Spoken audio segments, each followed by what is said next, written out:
오늘 말씀 야고보서 4장 1절로 6절까지 말씀입니다. 야고보서 4장 1절로 6절까지 말씀 제가 봉독해 드리도록 하겠습니다. 너희 중에 싸움이 어디로부터 다툼이 어디로부터 나느냐? 너희 지체 중에서 싸우는 정욕으로부터 나는 것이 아니냐? 너희는 욕심을 내어도 얻지 못하여 살인하며 시기하여도 능히 취하지 못함으로 다투고 싸우는도다. 너희가 얻지 못함은 구하지 아니하기 때문이요 구하여도 받지 못함은 정욕으로 쓰려고 잘못 구하기 때문이라. 가늠하는 여인들아, 세상과 벗된 것이 하나님과 원수됨을 알지 못하느냐? 그런즉 누구든지 세상과 벗이 되고자 하는 자는 스스로 하나님과 원수되는 것이니라. 너희는 하나님이 우리 속에 거하게 하신 성령이 시기하기까지 사모한다 하신 말씀을 헛된 줄로 생각하느냐? 그러나 더욱 큰 은혜를 주시나니 그러므로 일렀으되 하나님이 교만한 자를 물리치시고 겸손한 자에게 은혜를 주신다 하였느니라. 아멘. 지난 시간에도 사실 이 본문으로 제가 말씀을 드렸었고요. 그때는 싸움과 다툼의 공동체에게라는 제목으로 말씀을 전해드렸습니다.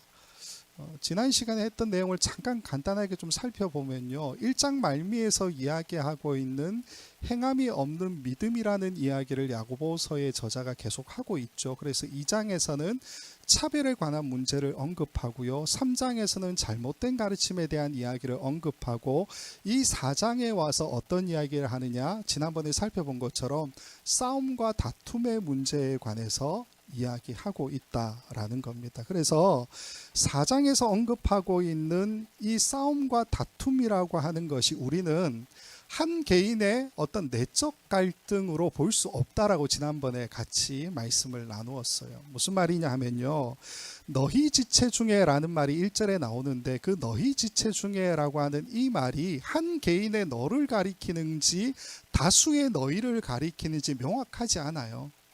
그래서 이런 질문이 가능한 건데, 2장부터 계속해서 저자가 공동체 안에서의 문제를 계속 이야기하잖아요. 차별의 문제도 공동체 안에 있는 문제고, 잘못된 가르침도 공동체 안에 있는 문제이지 나의 개인의 내적 갈등의 문제가 아니잖아요. 그러니까 4장에서 이야기하는 싸움과 다툼의 문제도 우리는 공동체 안에 벌어지고 있는 문제로 함께 보자라고 그렇게 정리를 했었습니다. 그리고 싸움과 다툼이라고 하는 그 단어도 저희가 살펴볼 때 이게 한 개인이 일어나는 그런 이야기가 아니죠. 무슨 말이냐면 혼자서는 할 수 없는 어떤 말다툼, 전쟁, 논쟁 이런 뜻을 가지고 있는 단어들이다 라는 겁니다. 그렇기 때문에 우리는 이 싸움과 다툼이 개인의 어떤 내적 갈등이 아니라 공동체 안의 문제라고 하는 시각으로 그 문제에 대해서 접근해 보자라는 거예요. 그래서 이 4장에 보면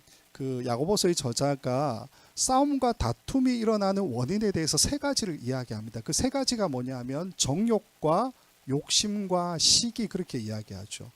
좀 풀어서, 단어를 풀어서 지난번에 설명을 드렸는데, 정욕이라고 하는 것은 뭐냐면 나의 감각적인 기쁨과 향락을 추구하는 정욕, 이렇게 되고요. 욕심은 금지된 것을 탐하고 갈망하는 욕심, 그런 의미고, 시기는 상대방에 대한 시기의 마음, 이런 의미를 가지고 있다라고 말씀을 드렸습니다. 그리고 이렇게 싸움과 다툼을 일으키는 사람, 정욕과 욕심과 시기를 통해서 다른 사람들과 공동체 안에서 계속 싸움과 다툼을 만들어내는 이런 사람들을 4장 4절에서 뭐라고 부르냐 하면 가늠한 여인, 세상과 벗한 자, 그리고 하나님과 원수된 자, 그렇게 부르고 있다라는 게 지난번 이야기였다라는 겁니다. 그러니까 사실은 공동체 안의 싸움이라고 하는 것이 특별한 일입니까? 그럴 수도 있지만 아니기도 하잖아요, 사실. 근데 야고보서의 저자가 굉장히 과격한 표현을 쓰죠. 강하게 표현하죠. 그 다툼과 싸움을 일으켰다고 해서 그 사람들을 가늠한 여인, 세상과 벗된 자, 하나님과 원수된 자, 이렇게 표현하고 있다라는 거죠. 물론 공동체를 깨뜨리는 어떤 위험을 그들이 가지고 있기 때문에 그렇게 표현하는 것이지만 여기서 사실은 끝나지 않죠. 이 야고보서의 기록은. 그게 무슨 말이냐면요. 5절에 가면 그들에게 모든 어떤 비난을 다 덮어 씌우거나 그들 책임이다 그렇게 끝내지 않고 있다라는 겁니다. 5절 말씀을 이렇게 이야기하죠. 너희는 하나님이 우리 속에 거하게 하신 성령이 시기하기까지 사모한다 하신 말씀을 헛된 줄로 아느냐. 무슨 말입니까? 하나님께서 우리 안에 거하게 하신 성령, 즉 우리와 함께 하시는 성령 하나님, 다른 말로 하면은 하나님 자신이죠. 하나님 자신을 시기하기까지, 이 시기하기까지를 좀 풀어서 설명하면 시샘하여 질투하시기까지 이런 뜻이에요. 시샘하여 질투하시기까지 사모하신다. 이 사모하신다라고 하는 이 단어가 사실 앞에서 정욕과 욕심과 시기할 때 욕심으로 쓰인 그 단어하고 똑같은 단어 에피포데오라는 단어입니다. 그래서 시기하신다, 사모하신다 이 말을 우리가 좀 풀어서 이야기하면 뭐 갈망하다 이렇게 표현할 수도 있지만 좀 더 강하게 이야기하면 우리를 향한 하나님의 어떤 욕망, 욕심 이런 것들을 품고 계신다 이런 의미도 가지고 있다라는 거예요. 한마디로 말씀을 드리면 하나님이 우리하고 함께 계시고 싶은 마음을 지금 이 5절에서 강하게 표현해 주고 계신다라는 겁니다. 우리가 무엇이기에 우리가 뭐 그렇게 대단한 사람이라고 하나님이 우리와 함께 하시려고 하실까요? 사실 우리 자신은 자격이 없는 사람이죠. 그렇지 않습니까? 4절에서 이야기하는 것처럼 가늠한 여인, 세상과 벗된 자, 하나님과 원수된 자, 이게 사실 우리하고 어울리는 정체성 아니냐라는 겁니다. 그럼에도 불구하고 하나님은 우리와 함께 하고픈 그 마음을 5절에서 표현하고 계신다라는 거예요. 그래서 이걸 우리가 뭐라고 부를 수 있느냐? 은혜라고 부를 수 있죠. 은혜. 은혜로 우리에게 거저 주어지는 하나님의 사랑이라는 겁니다. 그래서 6절 말씀을 보게 되면 어떤 이야기가 나오느냐 하면요. 더욱 큰 은혜를 주시나니 이런 말씀이 나오고요. 겸손한 자에게 은혜를 주신다. 이런 말씀이 계속해서 이어져 나오는 것을 보게 된다라는 겁니다. 이게 이제 지난 시간에 우리가 살펴봤던 내용이고요. 오늘은 7절부터 살펴보려고 했는데요. 설교를 준비하다가 좀 더 깊게 한번 1절부터 6절을 좀 다시 봤으면 좋겠다는 마음이 좀 생겼습니다. 즉 싸움과 다툼의 원인이라고 하는 것을 세 가지로 이야기하는데 이 세 가지를 그냥 본문 안에 우리가 들어가서 유대인 성도들의 그 상황 안에서 한번 이해해 볼까라는 마음이 생겼어요. 그래서 오늘 이 싸움과 다툼의 원인으로 이야기하고 있는 정욕과 또 욕심과 시기라고 하는 이것을 유대인 성도들의 그 상황하고 연결해서 같이 한번 좀 풀어가 봅시다.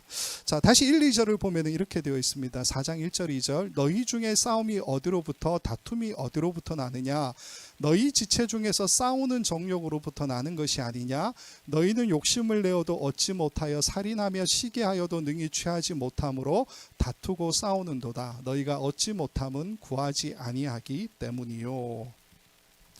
살펴본 것처럼 공동체를 분열하게 하는 싸움과 다툼의 원인은 분명하게 세 가지죠. 정욕과 욕심과 시기 그렇게 이야기하고 있습니다. 자, 먼저 1절을 보면요. 이 정욕을 뭐라 그러냐면 싸우는 정욕 이렇게 이야기하고 있죠. 그 2절에는 두 가지가 더 나오는데 욕심과 시기가 언급되어져 있습니다. 즉 이 2절에는 욕심을 내어도 얻지 못하여 살인하며 시기하여도 능히 취하지 못함으로 이렇게 되어 있어요. 근데 이게 한글 성경이 좀 애매하게 번역이 됐는데 제가 끊어서 말씀을 드리면 어떻게 되냐 하면요. 욕심을 내어도 얻지 못하여 여기서 끊어야 되고요. 살인하며 시기하여도 능히 취하지 못함으로 이렇게 끊어야 돼요. 그리고 이 두 문장이 어디하고 연결되느냐 하면 다투고 싸우는도다 하는 말로 연결이 됩니다. 정리를 하면 어떻게 되느냐 하면요. 욕심을 내어도 얻지 못하여 다투고 싸우는도다. 그리고 살인하며 시기하여도 능히 취하지 못함으로 다투고 싸우는도다. 이렇게 돼요. 근데 살인하며 시기하여도 이 말도 좀 번역을 좀 우리가 이해하기 편하도록 하면 어떻게 되냐면 시기로 살인하여도 이렇게 번역하는 게 좋습니다. 즉 욕심을 내어도 얻지 못하여 다투고 싸우는도다. 시기하여 살인하여도 시기함으로 살인하여도 능히 취하지 못함으로 다투고 싸우는도다. 이렇게 된다라는 겁니다. 자, 정리하면 어떻게 되냐면요, 세 가지를 이야기해요. 즉 정욕과 또 욕심과 시기에 대해서 이야기하는데 어떻게 정의를 내릴 수 있느냐?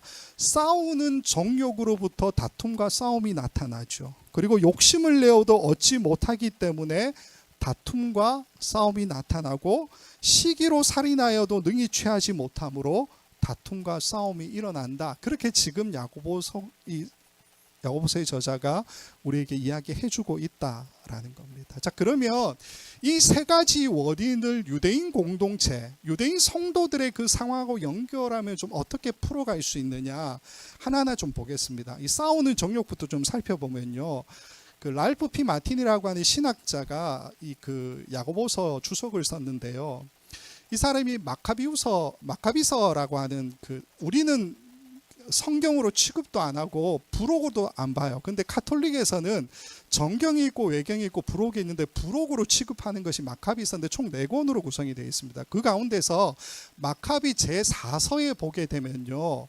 정욕이라고 하는 이 단어가 굉장히 자주 쓰입니다. 그래서 이걸 정리를 했어요. 이 사람이 정리를 해서 이 정욕, 헬라어로는 헤도네라고 하는 이 단어가 쓰이고 있는데 이 단어의 의미가 뭔가 이렇게 정의합니다. 랄프 P 마틴, 이 정욕, 헤도네는 대부분 아주 다양한 방식들로 악의적이고 도덕적인 기질로서의 모든 종류의 정욕들로 표현되는데, 예를 들어 마음속에서 이것은 거칠해하며 탐욕스러우며 남의 주목을 끌기 원하며 다투기 좋아하며 악의적인 모습들로 그려지고 있다. 이렇게 정의를 하고 있습니다. 말이 좀 어렵지만 쉽게 이해하면 뭡니까? 그러니까 악의적이고 도덕적인 어떤 표현이라는 거예요, 정욕이. 그래서 거칠해, 탐욕스러움, 남의 주목을 끌기 원하고 다투기 좋아하고 악의적인 모습, 이런 것들로 대부분 표현이 되더라. 그걸 정리해 놓은 겁니다. 정욕이라고 하는 이 의미. 사실 정욕이라는 이 단어가 이제 헤도네라는 단어를 쓰고 있잖아요. 근데 2절에 우리가 지금 두 번째로 살펴볼 욕심이라고 하는 그 단어가 에피디메오라고 하는 단어인데, 이 단어를 쓴다고 해서 큰 문제는 없어요. 근데 야고보서의 저자는 굳이 여기에 헤도네라고 하는 단어를 정욕이라는 단어로 선택해서 쓰고 있죠. 그 이유가 있습니다. 에피디메오라고 하는 그 욕심이라고 번역된 그 단어는요, 마음을 두다, 갈망하다, 욕정이 타오르다, 이런 뜻을 가지고 있는 단어고요. 헤도네는 감각적인 기쁨, 희열, 연락, 이런 뜻을 가지고 있는 단어예요. 근데 이 둘의 차이가 뭐냐? 에피디메오는요, 쉽게 말해 이런 겁니다. 내가 원하는 것은 저기 있어요. 근데 내가 원하는 그 저기에 있는 그것을 거기에 두고 거기에 내 마음을 두거나 그것을 갈망하는 모습을 이야기해요. 반면에 헤도네는 뭐냐? 거기에 내가 원하는 것이 있으면 그걸 내가 가지고 오는 거예요. 그것을 내가 취하는 것, 억지로 얻는 것, 그렇게 해서 얻는 기쁨, 연락, 향락, 그것을 뜻하는 것이 바로 헤도네라는 단어의 의미라는 겁니다. 그러니까 쉽게 말하면 에피디메오는요, 소극적인 욕망, 욕심, 이것을 이야기하고요, 헤도네는 이보다는 더 적극적인 어떤 정욕, 이것을 이야기하고 있다라는 겁니다. 그래서 4장 1절의 말씀 우리가 다시 보면요, 이 1절의 말씀을 보면 여기에 싸움이 어디로부터, 다툼이 어디로부터, 이런 말이 반복이 돼요. 어디로부터라는 말이 반복이 되어서 2번이 나오는데, 이게 단순하게 싸움과 다툼의 원인, 출처, 이것을 밝혀내려고 하는 그런 의미로 이해가 되지만 그런 의미가 아니에요. 이 랄프 P 마틴이 뭐라고 그러느냐, 사실 그 안에는 하나님과 대항하여 싸우면서까지 적극적으로 인간이 취하려고 하는 마음이 담겨 있다, 이렇게 정의하고 있습니다. 그래서 이 신학자가 교회 안에 나타나는 싸움과 다툼, 그 원인이 되는 이 정욕에 대해서 어떻게 설명하느냐 하면요, 이렇게 이야기합니다. 싸움과 다툼의 원인인 이 정욕은 권력과 인기, 권위를 갈망하는 욕망들 때문에 교회 구성원들의 계급 간에 발생된 일이다. 이렇게 설명을 하고 있습니다.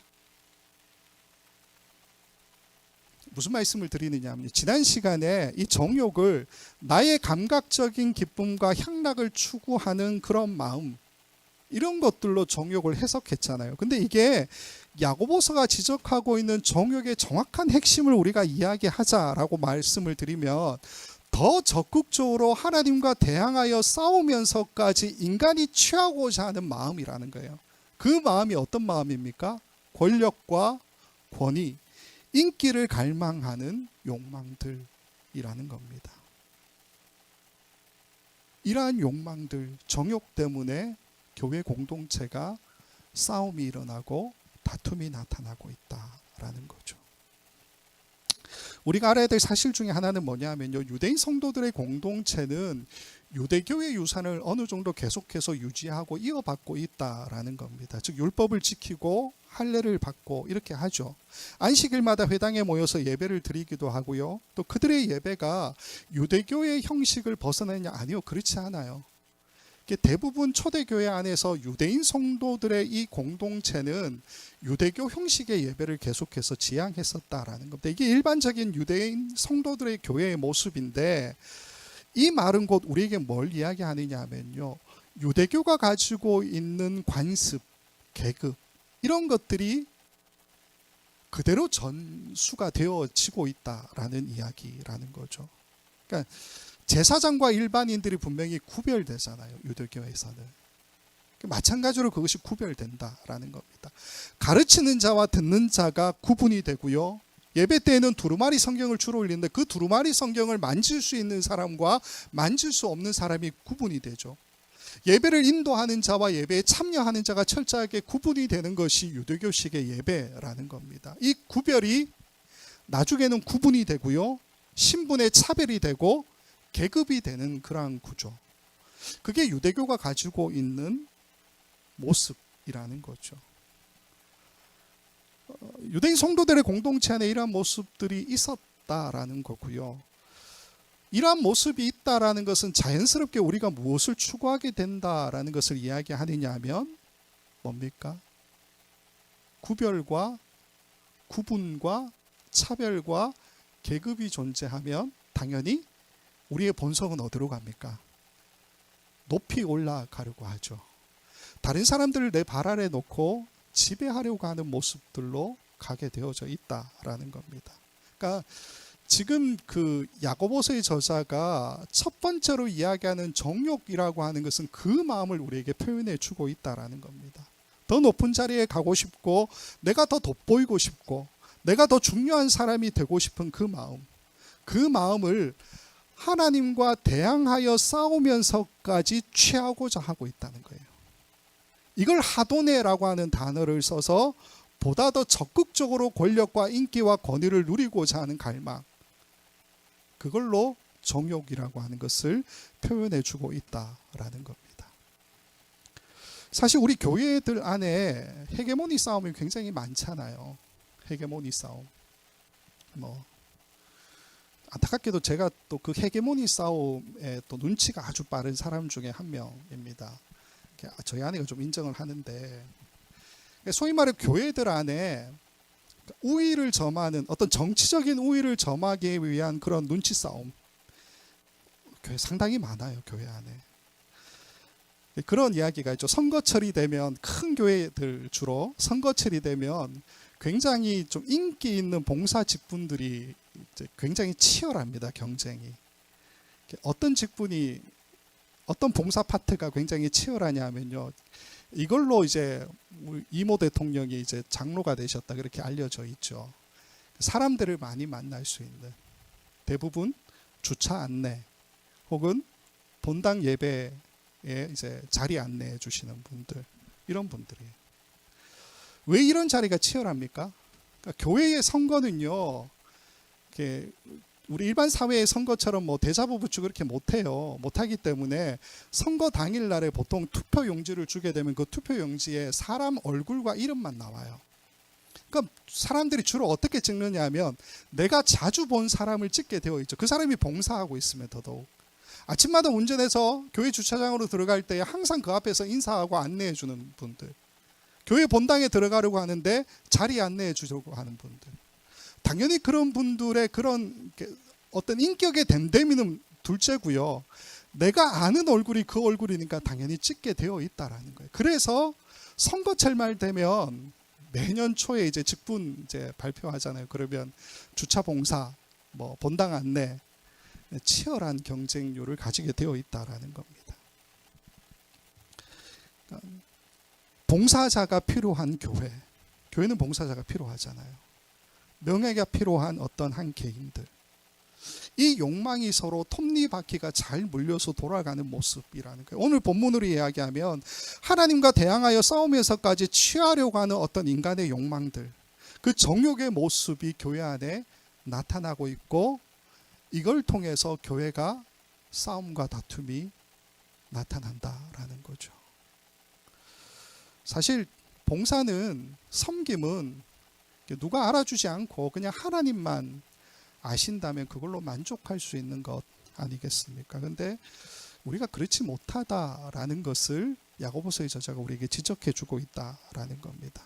두 번째는 욕심을 내어도 얻지 못하여 다투고 싸우는도다. 그리고 세 번째는 시기로 살인하여도 능히 취하지 못함으로 다투고 싸우는도다. 이렇게 되어 있는데 두 가지는 좀 같이 볼 필요가 있습니다.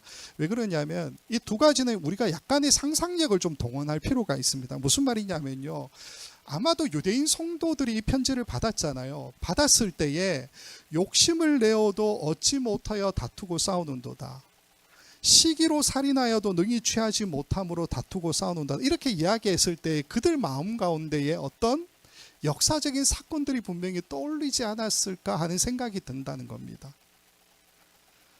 물론 주석을 보면요, 뭐 이런 그 욕심을 내어도 얻지 못한 것과 시기로 살인하여도 능히 취하지 못한 이 두 가지 사건이 역사적으로 이런 사건하고 연결된다, 이렇게 이야기하고 있지는 않습니다. 그런데 이렇게 연결해 보니까 유익이 좀 있더라는 거예요. 오늘 그 이야기를 좀 할 건데요.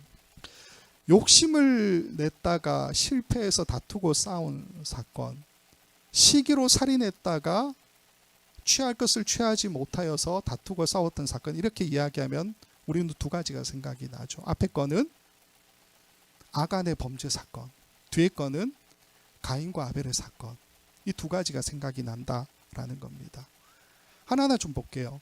욕심을 내어도 얻지 못하여 다투고 싸우는도다. 아간의 범죄 사건과 좀 연결해서 보면 이렇습니다. 여호수아 7장에 아간의 범죄 사건에 대한 이야기가 나오는데 배경은 뭐냐 하면 이스라엘 백성들이 출애굽하고서 광야 40년을 돌아다니고 이후에 가나안 땅에 들어가게 되잖아요. 가나안 땅에 들어가서 처음으로 만난 성이 바로 여리고성이라는 겁니다. 근데 이스라엘 백성들이 볼 때 그 여리고성이 너무너무 거대한 성이었죠. 그래서 감당이 안 되고 있는 상황 가운데서 하나님께서 어떻게 말씀하시느냐, 하루에 한 번 6일 동안 돌고 마지막 7일에는 7번 돈 다음에 함성을 질러라. 그게 하나님 명령이었어요. 그러니까 이스라엘 백성들이 그대로 했죠. 순종했더니 어떻게 됩니까? 여리고성이 무너지고 그들이 정복하게 되는 사건이 일어납니다. 문제는 이제 그 다음에 생겨나는데, 여리고성이 무너지고 정복하게 되니까 하나님이 어떤 말씀을 주세요. 여호수아 6장 18절부터 19절 말씀을 보면 하나님이 주신 말씀이 이렇습니다. 너희는 온전히 바치고 그 바친 것 중에서 어떤 것이든지 취하여 너희가 이스라엘 진영으로 바치는 것이 되게 하여 고통을 당하게 되지 아니하도록 오직 너희는 그 바친 물건에 손대지 말라. 은금과 동철 기구들은 다 여호와께 구별된 것이니 그것을 여호와의 곳간에 드릴지니라 하니라. 쉽게 말하면 뭡니까? 아무것도 만지지 말고 전부 다 하나님께 바쳐라. 이게 하나님의 명령이었죠. 근데 하나님의 이 명령을 누가 어기느냐 하면 딱 한 사람, 아간이 어기게 됩니다. 여호수아서 7장 1절을 보면 이렇게 기록하죠. 이스라엘 자손들이 온전히 바친 물건으로 말미암아 범죄하였으니 이는 유다 지파 세라의 증손 삽디의 손자 갈미의 아들 아간이 온전히 바친 물건을 가졌음이라. 여호와께서 이스라엘 자손들에게 진노하시니라. 아간이 범죄한 것으로 통해서 어떤 결과가 생겨나느냐, 7장 4절 5절 말씀에 보면 이렇게 되어 있습니다. 백성 중 3,000명쯤 그리로 올라갔다가 아이 사람 앞에서 도망하니 아이 사람이 그들을 36명쯤 쳐 죽이고 성문 앞에서부터 스바림까지 쫓아가 내려가는 비탈에서 쳤으므로 백성의 마음이 녹아 물같이 된지라. 무슨 말이냐면요, 두 번째로 이스라엘 백성들이 만나게 된 성이 아이성이에요. 근데 그 아이성이 3절 말씀을 제가 보지 않았지만 3절 말씀을 보면요, 2-3천 명만 우리가 올라가도 그 성을 점령하겠다라는 이야기를 정탐꾼이 보고해 옵니다. 그래서 여호수아가 3,000명을 보내요. 보냈더니 어떻게 됩니까? 이스라엘 백성들이 패배하고요, 36명 되는 사람들이 죽임을 당하는 사건이 일어나게 되죠. 그러니까 큰 실패를 맛봅니다. 그래서 여호수아가 이게 누구의 잘못인가 제비를 뽑았더니 아간이 당첨이 돼요. 근데 아간이 자기가 범죄했는데 어떤 변명을 늘어놓느냐, 여호수아 7장 21절 말씀으로 이렇게 되어 있습니다. 내가 노력한 물건 중에 시날산의 아름다운 외투 한 벌과 은 200세겔과 무게가 50세겔 되는 금덩이 하나를 보고 탐내어 가졌나이다. 보소서, 이제 그 물건들을 내 장막 가운데 땅 속에 감추었는데 은은 그 밑에 있나이다 하더라. 여기에서 탐내어 가졌나이다, 이 말이 뭡니까? 처음부터 내게 아닌데도 불구하고 내가 욕심을 내었다라는 이야기라는 거죠. 우리는 이 사건이 한 사람의 단순한 범죄로 그렇게 볼 수도 있지만 조금 더 확장해서 볼 필요도 있죠. 한 사람의 범죄로 말미암아 정복전쟁이 지연되었고요, 성의 아이성 함락을 실패하게 되었고, 그로 인해 나의 가족이자 친지였던 36명의 사람이 죽임을 당하는 사건이 일어났다라는 겁니다. 우리가 주목해야 될 점은 바로 이거예요. 욕심이라고 하는 그 부분. 여호수아서 7장에는 이걸 탐내었다 이렇게 표현하고 있지만 이 욕심 때문에 공동체 전체가 위험에 빠지는 사건이 분명히 일어났다라는 것을 이야기해 주고 있지요. 세 번째로, 시기로 살인하여도 능히 취하지 못함으로 다투고 싸우는도다. 이건 가인과 아벨의 사건과 좀 연결할 필요가 있는 것 같습니다. 창세기 4장에 이 이야기가 나오는데 다른 얘기는 살펴보지 않고 4장 3절부터 5절까지 말씀만 보겠습니다. 창세기 4장 3절로 5절. 세월이 지난 후에 가인은 땅의 소산으로 제물을 삼아 여호와께 드렸고 아벨은 자기도 양의 첫 새끼와 그 기름으로 드렸더니 여호와께서 아벨과 그의 제물은 받으셨으나 가인과 그의 제물은 받지 아니하신지라. 가인이 몹시 분하여 안색이 변하니. 하나님께서 가인의 안색이 변했다라는 것을 아시고 그를 직접 찾아오시죠. 그리고 7절 말씀을 보면 보지는 않겠지만 죄가 너를 원하나 너는 죄를 다스릴지니라, 이런 권면의 말씀, 충고의 말씀도 남기세요. 근데 가인이 어떻게 합니까? 그 죄를 다스리지 못하죠. 그리고 어떤 일을 저지르느냐, 4장 8절에 보면 이렇게 되어 있습니다. 가인이 그의 아우 아벨에게 말하고 그들이 들에 있을 때에 가인이 그의 아우 아벨을 쳐 죽이니라. 아벨에게 말하고, 그 말이 뭐냐며 들로 나오라, 그 말을 했다는 거예요. 그래서 들에 같이 갔을 때에 가인이 아우였던 아벨을 쳐 죽였다, 그 이야기죠. 이 사건을 히브리서 11장을 보게 되면요, 일반적인 유대인 성도들이 이 사건을 어떻게 보고 있는지가 나와요. 히브리서 11장 4절 말씀에 이렇게 되어 있습니다. 믿음으로 아벨은 가인보다 더 나은 제사를 하나님께 드림으로 의로운 자라 하시는 증거를 얻었으니 하나님이 그 예물에 대하여 증언하심이라. 그가 죽었으나 그 믿음으로써 지금도 말하느니라. 가인이 아벨을 죽인 그 이유, 표면적으로 우리가 보게 되면 원인을 어디에서 찾을 수 있습니까? 하나님이 아벨의 제사는 받으셨는데 가인의 제사는 받지 않았다, 이거죠. 근데 히브리서 11장에서는 이것을 어떻게 이야기합니까? 아벨의 제사를 받고 가인의 제사를 받지 않으셨던 이유가 있다고 이야기하죠. 그 이유가 뭡니까? 아벨의 제사가 가인의 제사보다 더 나은 제사였다, 그렇게 이야기하고 있죠. 이 더 나은 제사라고 하는 것을 우리는 제사라고 하는 그 관점, 즉 가인의 제사, 아벨의 제사를 좀 비교하면서 왜 아벨의 제사가 더 나은 제사인지를 구분해 볼 필요가 있죠. 한마디로 말씀을 드리면 이 두 제사의 큰 차이는 제물의 차이죠. 하나님께 바치는 제물의 차이. 가인은 땅의 소산으로 하나님께 드렸고요. 아벨은 무엇을 드렸습니까? 양을 드렸죠. 양의 죽음, 다른 말로 희생의 소산을 하나님께 드렸다라는 겁니다. 가인과 아벨의 사건은 단순하게 있었던 어떤 살인 사건으로 우리가 볼 것이 아니고요. 복음의 관점, 즉 구원의 관점으로 볼 필요가 있어요. 그래서 우리의 구원을 위해서 필요한 제사는 과연 무엇일까? 이런 질문을 좀 던질 필요가 있습니다. 즉 여기서 더 나은 제사라고 하는 것은 아벨이 드린 제사죠. 즉 희생의 제사. 내 죄를 사하기 위한 핏값으로 드린 제사. 그 제사가 더 나은 제사라는 거예요. 근데 가인은 어떤 제사를 드렸다고요? 땅의 소산으로 드리는 제사. 근데 유대인의 관점에서 땅은 어떤 곳입니까? 불결한 곳, 부정한 곳, 죄가 가득한 곳.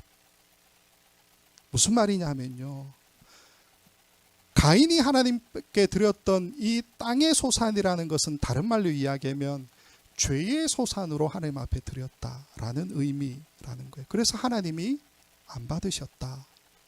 히브리서 11장 4절은 그 이야기를 해주고 있습니다. 창세기 4장 7절을 보면 조금 더 적극적인 힌트가 나와요.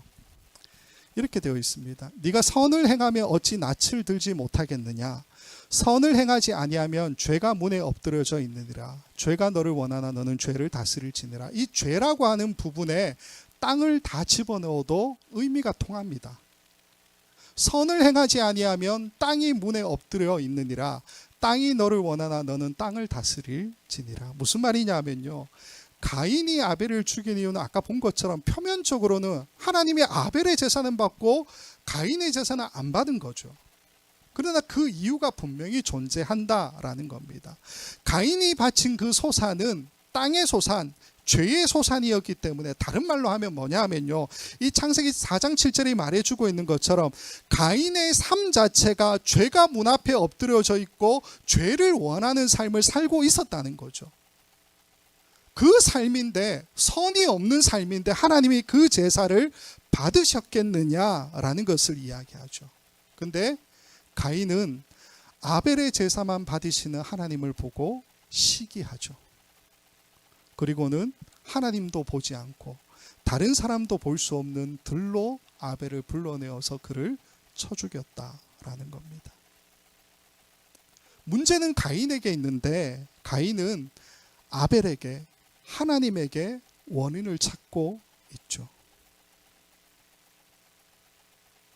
내 제사는 받지 않으시는데 아벨의 제사는 받으시네? 저 녀석 뭐야? 그런 마음 말입니다. 이게 유대인 성도들의 마음이고 오늘 우리의 모습이기도 하지요.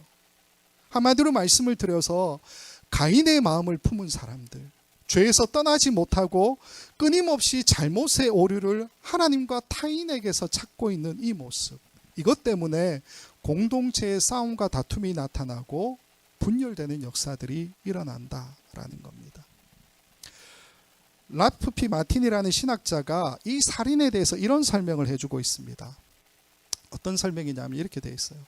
야고보서가 여기에서 의미하는 살인을 단순히 증오일 뿐이라고 말하는 것은 야고보서가 논쟁을 해결하기 위한 종교적인 방법으로 살인이 수용되던 시기에 기록되었을 것이라는 사실을 간과하는 것이다.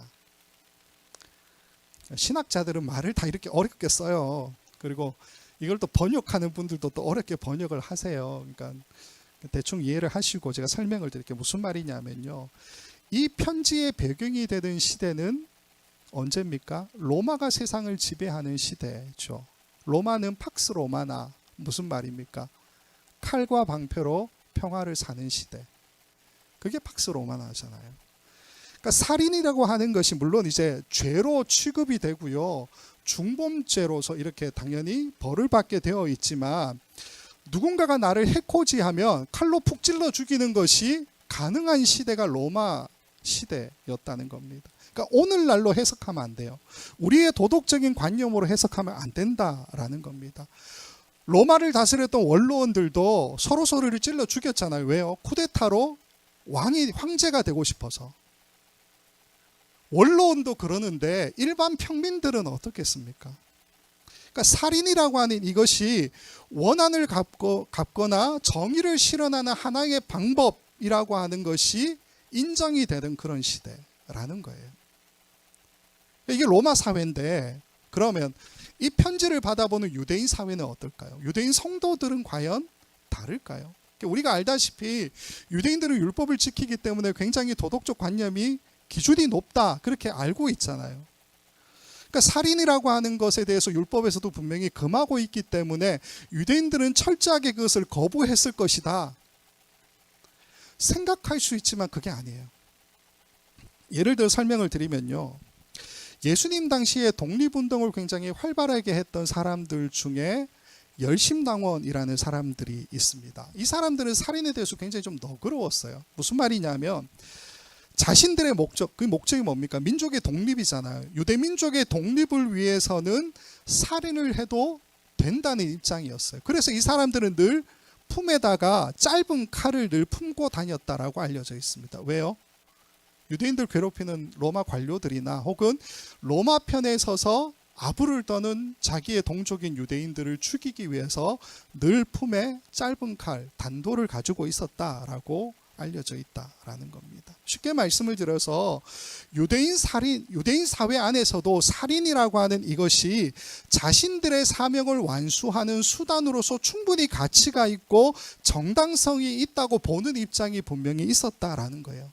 율법은 금지하는데. 우리의 지금의 도덕 기준으로 생각할 때도 사실은 이런 방법들은 테러리스트들이 사용하는 방법으로 이해가 되죠. 굉장히 반사회적인 어떤 모습. 근데 유대 사회에서도 그런 모습이 있었다고요. 그래서 랄프 피 마틴이 이 2절에 나오는 살인이라고 하는 것을 두 가지로 정의합니다. 어떻게 정의하냐면, 살인에도 불구하고 가증한 범죄의 가해자는 아직도 그가 원하는 것을 획득하지 못한다. 즉 살인은 로마 제국으로부터 그 누구도 자유롭게 하지 못한다. 이렇게 이야기하고, 두 번째, 그렇게 살인하기로 결심한 사람은 악순환에 말려들어서 폭력을 조장하지만 결코 만족하지 못하는 굴레에 얽매이게 된다. 하나님의 평화가 교회를 다스리기까지 살인은 그들 주위의 세상의 영을 반영하게 될 것이고 그들의 공동체는 세상적이며 정욕적이며 악마적이 될 것이다. 간단하게 말씀을 드리면요, 나의 정의를 위해서 누군가를 시기하여 살인하여도 내가 목적한 바를 취할 수 있습니까? 아니요. 오늘 본문을 보면 그렇게 이야기하지 않죠. 2절을 보면 시기로 살인하여도 능히 취하지 못함으로 어떻게 된다고요? 다투고 싸우는도다. 이게 우리의 현실이라는 겁니다. 본문이 이야기하는 시기로 살인하여도 능히 취하지 못함으로, 이 말이 단순하게 내 옆에 사람이 어떤 좋은 것을 가지고 있어서 그게 탐이 나서 내 시기하는 마음 때문에 그를 쳐 죽였다, 이 이야기가 아니에요. 그게 아니고 유대인 성도들이 놓여있는 그 상황, 로마의 압제 가운데 나라조차 없는 그 상황에서 자신들이 독립하고 싶은 그러한 욕망, 이것들을 회복하기 위해서 폭력적인 행위들조차도 정당화시키고 있는 그 살인, 그걸 이야기하고 있다라는 겁니다.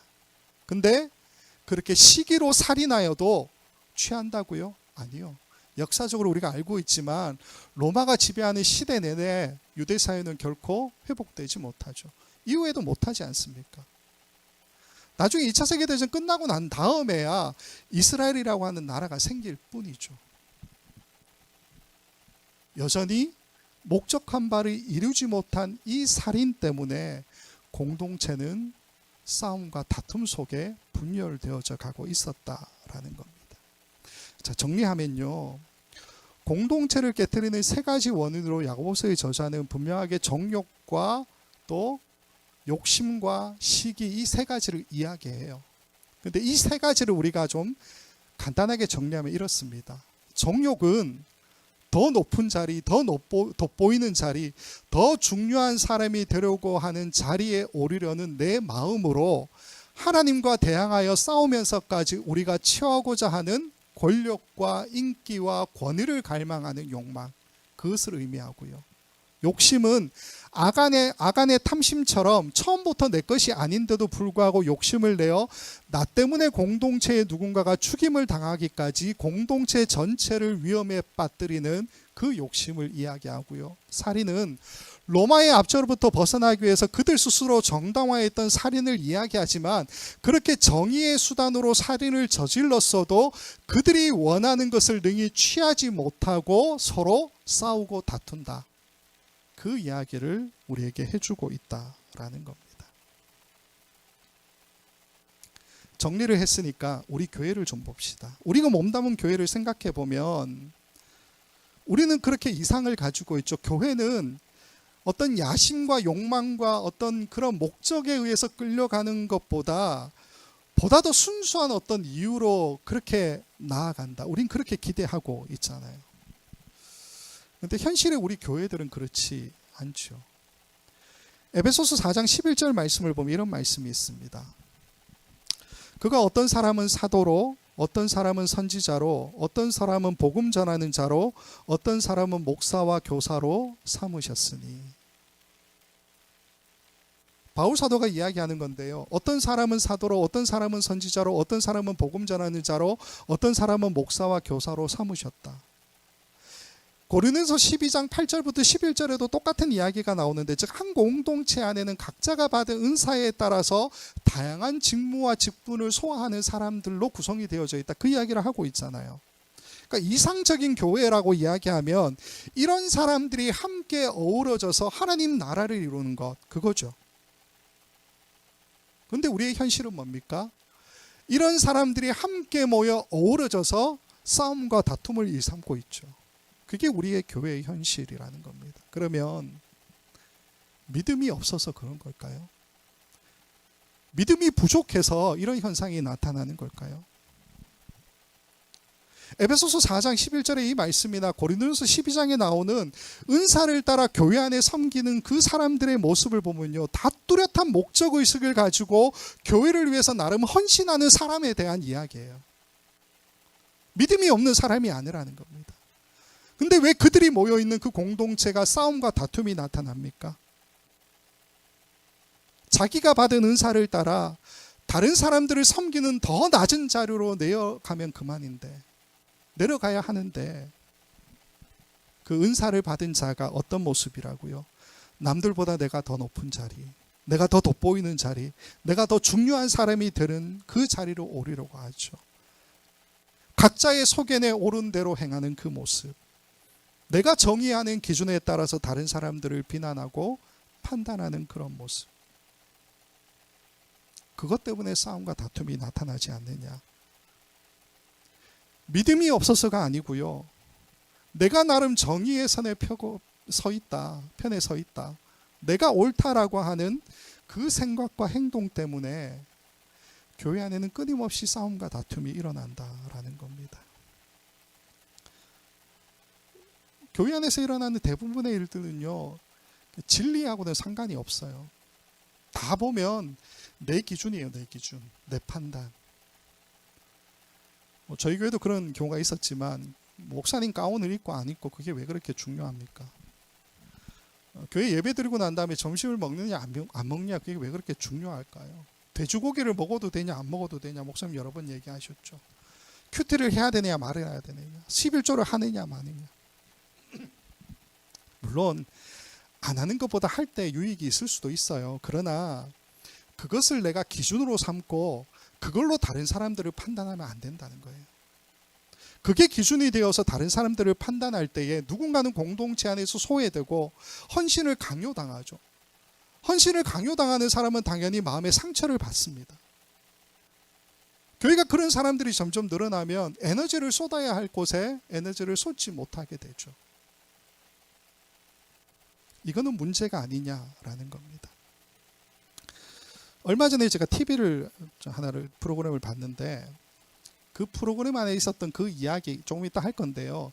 그 이야기 때문에 카톨릭과 기독교의 차이가 이렇게 많이 나는구나. 사람들 일반 이제 세상 사람들이 이해하는 가톨릭과 기독교는 이렇게 차이가 나는구나라는 생각을 좀 했었습니다. 가장 큰 차이가 뭐냐면요, 사람에 대한 이해예요. 사람에 대한 이해. 우리 개신교는 믿음 이걸 너무 많이 강조해요. 중요하지 않다는 게 아니고 가장 중요하죠. 근데 이걸 너무 강조하다가 놓쳐버린 것이 바로 사람 냄새 아니냐 하는 겁니다. 제가 본 TV 프로그램이 뭐냐 하면요, 어떤 엄마가 아이가 학교 폭력 때문에 자살한 그 엄마예요. 그 엄마가 이제 그 사건에 대한 이야기를 들려주는 건데, 아이가 동급생 그 반 친구들 괴롭힘 때문에 학교 폭력으로 견디다 못해 스스로 생을 마감하게 됩니다. 근데 그 엄마가 그 가해자 아이들이 재판을 받을 거 아닙니까? 근데 그 아이들이 용서가 안 되는 거예요. 그 재판이 진행되는 상황을 보니까 자기 마음에도 안 들어요. 아이들이 받게 될 형량이 너무 가벼운 거예요. 그러니까 이것 때문에 마음이 너무 힘들어서 누구를 찾아가느냐 하면 성당에 있는 신부님을 찾아가요. 교회를 찾아갔으면 참 좋겠는데, 이분이 이제 성당을 다니시는 분이어서 성당을 찾아가는데 신부님께 그런 이야기를 합니다. 내 아들 죽인 그 아이들 내가 마음에 용서가 안 된다고. 내가 믿음을 가진 사람이기 때문에 용서해야 된다는 건 아는데 정말 용서가 안 된다면서 막 울부짖으면서 신부님께 고해성사를 해요. 그랬더니 신부님이 뭐라고 대답했느냐? 여러분 같으면 뭐라고 대답하시겠습니까? 여러분이 만약 교회의 목사라면 뭐라고 대답하시겠어요? 목사가 아니더라도 여러분 어떻게 대답하시겠습니까? 신부님이 그렇게 대답했대요. 안 하셔도 돼요. 지금 너무 용서하려고 하지 마세요. 나중에 해도 됩니다. 그런데 이 말이 어머니의 마음을 크게 위로하는 말이었다는 거예요. 그분이 만약 교회를 찾아오시고 목사님을 만나셨다면, 우리 목사님은 충분히 이렇게 대답하셨을 거지만, 일반적인 좀 목사님 좀 비난해서 좀 마음이 그렇긴 하지만, 목사님들을 찾아갔을 때 이 이야기를 들을 수 있는 가능성이 얼마나 될까요? 속상해요. 그래서 교회 안에 자살한 아들을 둔 엄마가 서 있을 자리가 있습니까? 아니요. 교회에는 없는 것 같아요. 우리 개신교는 굉장히 강박적으로 믿음을 따르는 어떤 행위, 결단, 이걸 많이 강조하고 있는 것 같습니다. 근데 이게 강하다 보니까 사람 냄새가 점점 사라진다는 생각이 들어요. 어떤 면에서는 우리의 믿음이 너무 깡마른 믿음은 아닌가 하는 생각이 듭니다.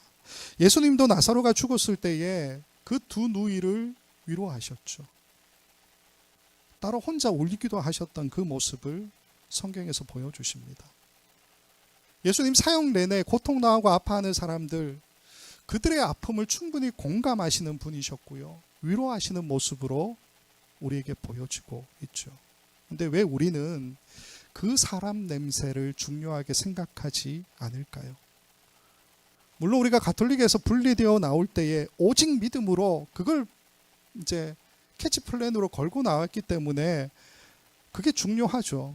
근데 어느 순간인가부터 오직 믿음이 내 기준이 되고 내 판단이 되어버리는 그런 모습은 아니냐라는 겁니다. 이것만 계속 강조하면 오늘 본문이 이야기하는 싸움과 다툼의 공동체가 될 수밖에 없다라는 거예요. 5절 말씀을 보면 이렇게 기록하고 있습니다. 너희는 하나님이 우리 속에 거하게 하신 성령이 시기하기까지 사모한다 하신 말씀을 헛된 줄로 생각하느냐. 아까 말씀을 드린 것처럼 우리와 함께 하고 싶으셔서 우리 안에 살게 하신 성령, 즉 하나님 자신까지 질투하시는 하나님의 모습이죠. 근데 우리는 이 하나님의 모습을 배워야 됩니다. 무슨 말이냐면, 나에게 저 사람이 가늠한 여인이고 세상과 벗된 자고 나와 원수된 자라 할지라도, 그런 나도 하나님이 시기하기까지 사모하셨잖아요. 그러면 우리도 그 사람을 시기하기까지 사모하는 마음으로 대해야 되지 않느냐라는 겁니다. 교회는 목적의식만으로 흘러가는 게 아닙니다.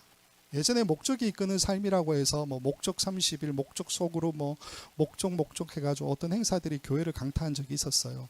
사실은 미국 교회하고 한국 교회만 그랬어요. 근데 어느 순간인가부터 목적이 이끄는 삶이라는 게 싹 사라졌습니다. 왜 사라졌을까요? 아니, 교회가 하나님이 우리에게 주신 그 목적을 따라간다 그러면 지금까지도 계속 그래야 되잖아요. 그게 벌써 15년, 17년 이럴 땐 전인데 지금까지 그래야 되잖아요. 근데 그게 없어졌어요, 많이. 왜 그럴까요? 사람들이 아는 거예요. 그게 전부가 아니다라는 걸. 교회는 물론 사명을 받았고요. 그 사명을 위해서 달려가는 공동체가 맞죠. 그러나 사명이라고 하는 그 목적만을 추구하는 것은 결코 아니다라는 거예요. 더 중요한 것은 뭐냐 하면 그 목적을 향해서 함께 달려가고 있는 우리 공동체 안의 사람들, 우리 공동체 바깥에 있는 그 사람들, 그들이죠. 사람이 중요하다라는 겁니다.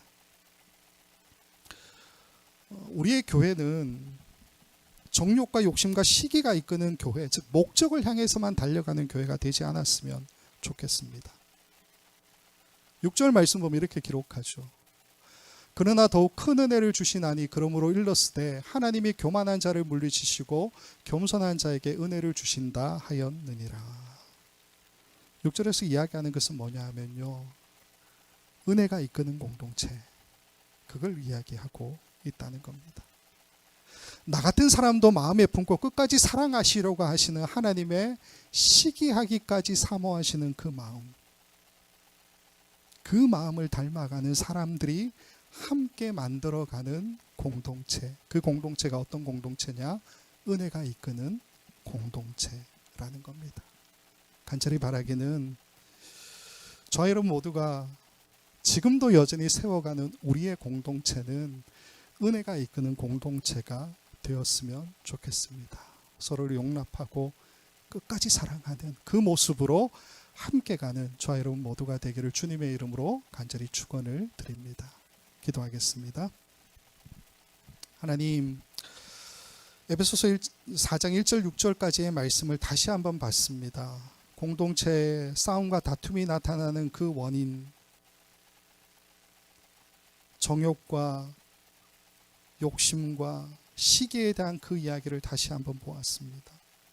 나름의 이유가 있고 목적이 있고 그것을 따라갈 만한 충분한 어떤 원인들이 있지만, 그러나 다 그 모든 것들이 결여되어 있는 부분들이 있다는 것을 함께 또 살펴봅니다. 간절히 바라기는 하나님, 우리의 공동체는 그 목적만을 위해 달려가는 공동체가 아니라 은혜로 함께 가는 공동체가 되기를 소망합니다. 시기하기까지 우리가 함께하고픈 그 마음으로 사모하셨던 하나님의 그 마음을 본받아 나와 다르고 많은 것들에 차이가 있지만 그럼에도 내 옆에 있는 형제 자매들, 그들을 함께 끌어안고 가는, 은혜로 가는 우리의 공동체가 될 수 있도록 주께서 인도하여 주시옵소서. 그래서 이 땅에 우리가 싸움과 다툼을 남기는 공동체가 아니라 사랑과 헌신을 남기는 공동체로 서 있도록 주께서 허락하여 주시옵소서. 감사하고 예수님의 이름으로 기도합니다. 아멘.